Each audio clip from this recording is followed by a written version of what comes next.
Star Wars The Rise of Skywalker is said to have many different connections, not just to the prequels and the original trilogy, but also Star Wars Rebels, and even using some inspiration from the expanded universe by J.J. Abrams. This is Mike Zero. If you guys are new to the channel, do make sure to subscribe to see future Star Wars content.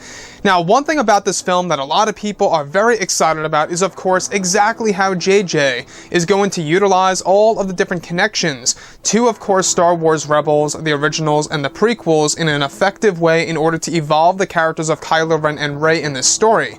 Now, we do know that this movie has a lot going for it and that J.J. Abrams is pouring his heart and soul into the movie during post-production as we speak.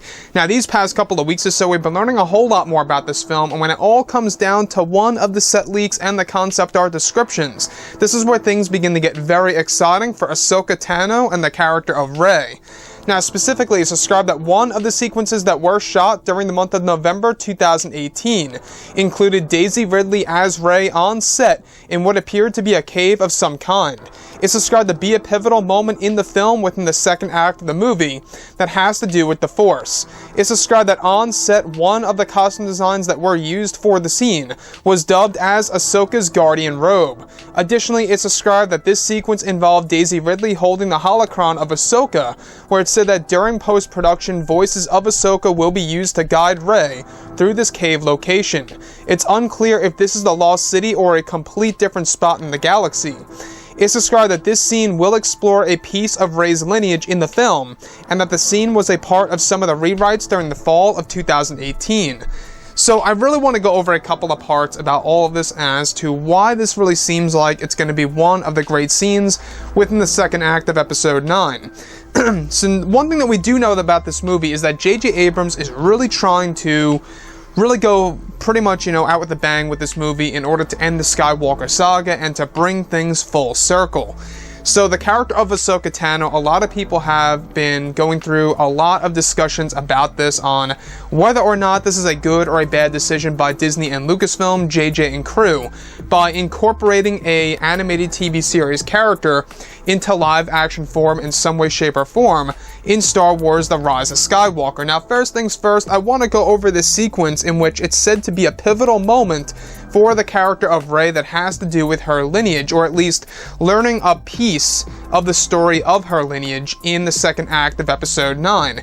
And this all has to do with Rey holding the holocron of Ahsoka Tano and going through the cave and hearing the voices of that character. Now, it's also described as that on set, one of the costume designs that were used was actually dubbed as Ahsoka's Guardian Robe.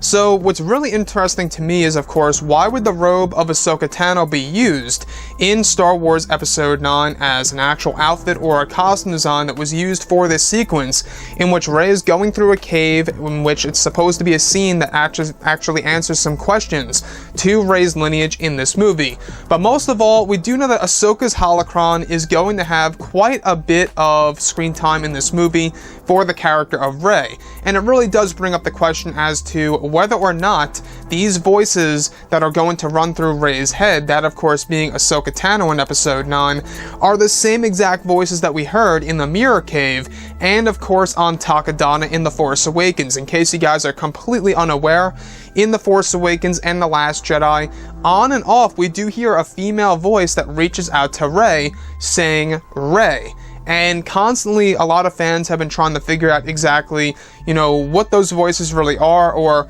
who they're really coming from.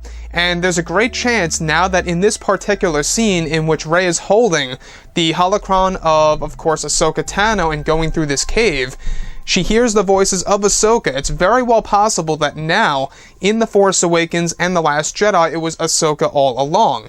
Especially when you hear the actual voices, pretty much coming out of the tree library of course, when we hear Rey hearing the voices of course, those voices coming out of the tree library on Ahch-To. It really makes one wonder exactly who that really is. That's another great example.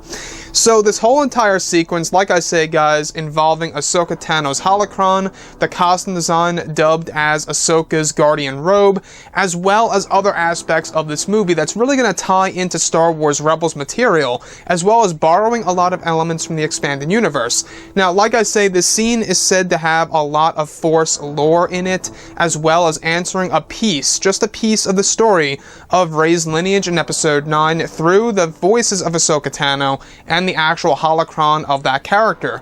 So I think that what J.J. Abrams is trying to do here, he's really trying to expand off of many ideas from Dave Filoni. We do know that J.J. Abrams had a lot of discussions with Dave Filoni while J.J. was writing the script for this movie, and that he was really trying to really make this movie interconnected, not just with all of the other Skywalker Saga films and the other Star Wars films, but also with the animated TV series and canon material, as well as using Star Wars Legends as an inspiration in order to really make this movie cater to the hardcore fans. Anyways guys, drop a comment below, let me know what you think about all of this in the comments, and if you guys did enjoy the content for today, do make sure to drop a thumbs up on this video to support the channel. I thank you all so very much for the kind support, and I'll catch you guys next time.